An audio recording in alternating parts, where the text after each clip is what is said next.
Hi, I'm Perry Atkinson, General Manager here at theDove. Hey, check out our other videos and check out our website at thedove.us.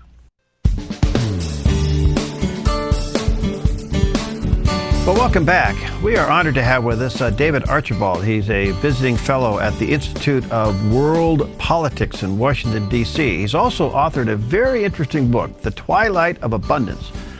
Why is life in the 21st century will be nasty, brutish, and short? Well, okay, there's some good news. Anyway, David, nice to have you. How are you, my friend? Good, thanks, Perry.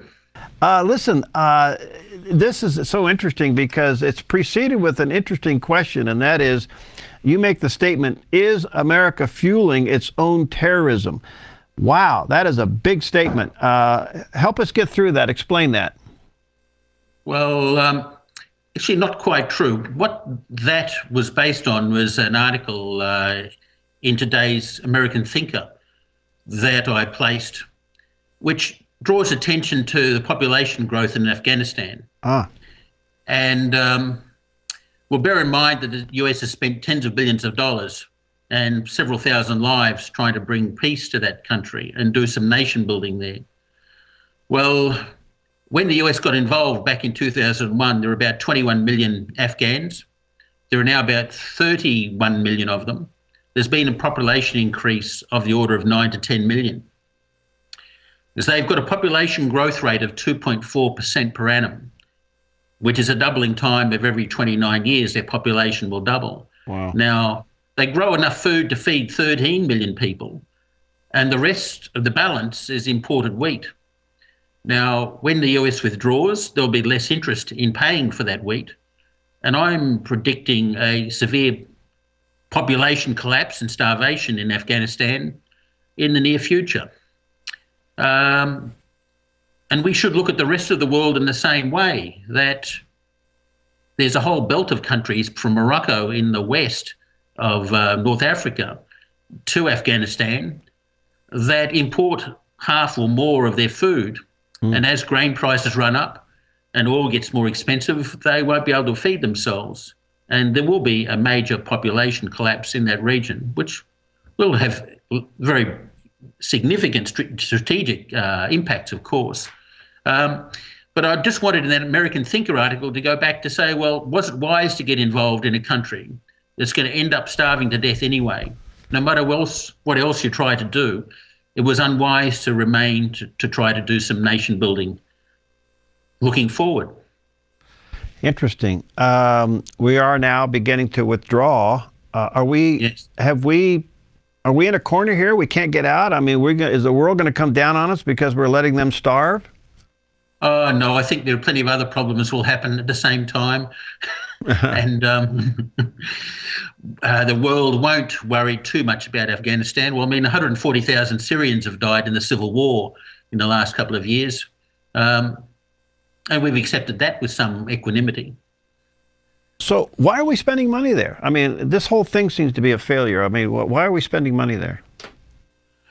Well, of course, the US went in to get rid of the Taliban, who perpetrated the 9/11 attacks. But the mistake was to remain to do some nation building. It was a mistake of the years of abundance, and there's going to be less money going around from here on, and we shouldn't make the same mistake again. That's the best lesson we could learn from that exercise. Okay. Where else in the world are we doing this, like we're doing it in Afghanistan? No, I think Afghanistan is the worst of the most hopeless case that the US has got involved in. But there are other problems. Well, to put the book into context and what the book's about, the second half of the 20th century was the most benign period in human history, which is what the baby boomers and I enjoyed. We had 50 years of relative peace due to the superpower nuclear standoff. Growth in grain production outran population growth, and we had the cheapest food that humanity's ever experienced. We had inherently cheap energy due to an oversupply of oil, and that ended in 2004. And the climate warmed due to the highest solar activity for 8,000 years. Now, all those trends are reversing, and the next 20 to 30 years will be very testing. Wow. I'm trying to think now. Have you put a timeline to what will happen to Afghanistan as we pull out? I mean, when they'll run out of food and when this thing will unwind?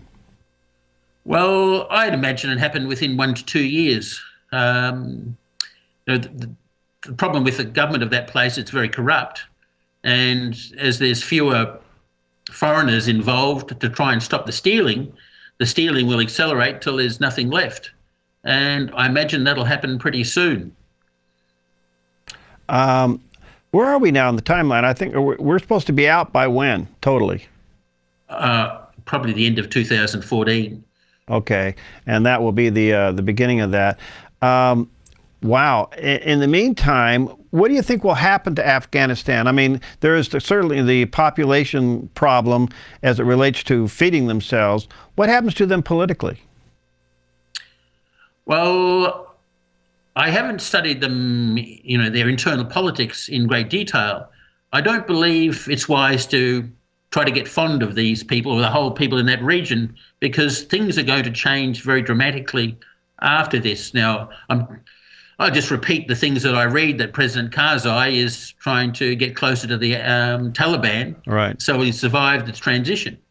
But I'm also read that his brothers already fled the country because he probably thinks he's stolen as much as he could probably get away with, and there's no point in remaining.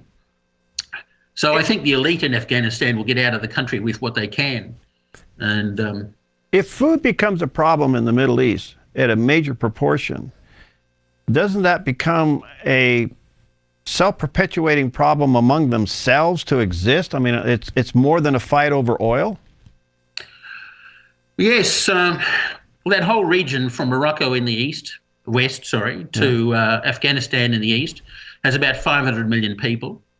They grow enough food to feed 250 million people.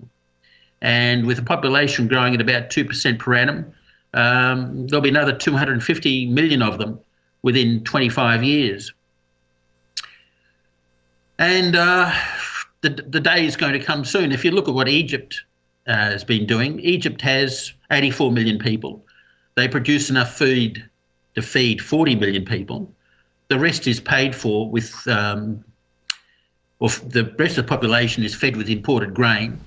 And that grain requirement is ratcheting up year by year. Now, I believe that the reason why the President Morsi was overthrown by the military was that the only people who were going to pay up in the short term and keep the Egyptians alive was the Saudis.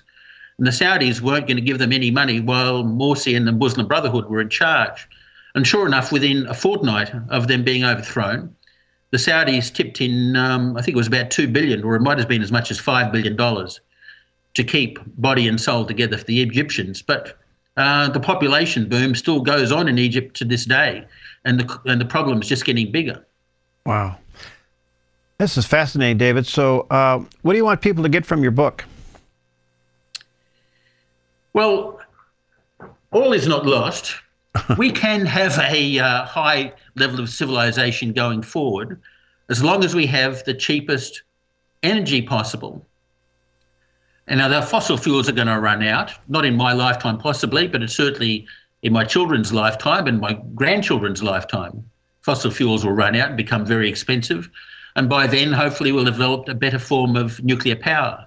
And I believe that better form of nuclear power is thorium-burning molten salt reactors, which is going to be cheaper, safer, and with a minute fraction of the waste legacy that the existing technology, uranium-burning light water reactors, leaves behind. But we have to want that future and got to ask for it. There's been no progress in nuclear power here in the United States for the last 30 years. Yeah. It's time to get that cranked up again, right, and start looking forward. Okay. Well, thank you, David. The book is entitled The Twilight of Abundance. You may want to check it out. And I'm sure it's available at Amazon and online at Barnes & Noble. Or, excuse me, yes, online at Amazon and at Barnes & Noble? Yes, it is. Yeah. Okay. And who's it published by?